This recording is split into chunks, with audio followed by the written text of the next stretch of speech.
keyingi safarlar umraga nasib qilsin. Bu fikr kimdan chiqdi? Oilamiz nomidan ukam, opam birgalikda shu sovg'ani bermoqchimiz ota-onamga. Shu safarlarda yaxshi borib, hamma ahlimizda sog' birga keyingi safarlar umraga nasib qilsin.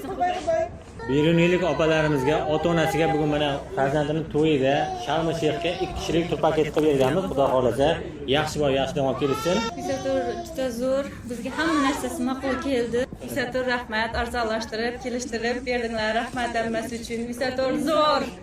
Sizlarga nasib etsin, otangizga berishimizga. Dadajon, opajon, sizlarni doim yaxshi ko'ramiz. Bizlar shu darajaga tarbiyalarni yedirgansiz. Kichik palagoz boysizlarga. Buni qizlariga beraydi. Nima yozilganini, ota-onasiga nima sovg'a tayyorlaganini o'zlari ayta qolsin. Sizlarni yaxshi ko'ramiz. Ota-onangiz sizlar uchun yerda yugurdi, qiyinchilik ko'rdi. O'zini oyog'ida shippak bo'lsa ham, qishning kunida sizga etik olib berdi ota-onangiz. Bolam sog' qotmasin deb. Siz endi katta bo'ldingiz, imkoniyatingiz bor. Keling ota-onangizga siz ham mana shunday chiroyli sovg'a tayyorlang, imkoningiz bo'lsa. Vizatordan sertifikat qayerga yuboramiz ularni? Sharm el Shayx. Eshitmayapti? Sharm el Shayx. Unutilmas ta'til sovg'asi.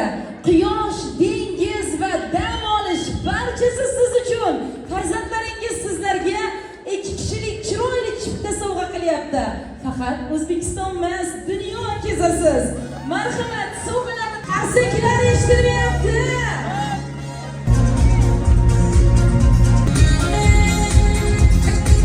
Niyat deganlar bormi?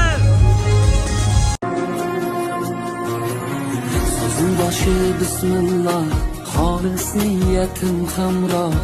Nasib aylasa Allah, onam hojil qilaman.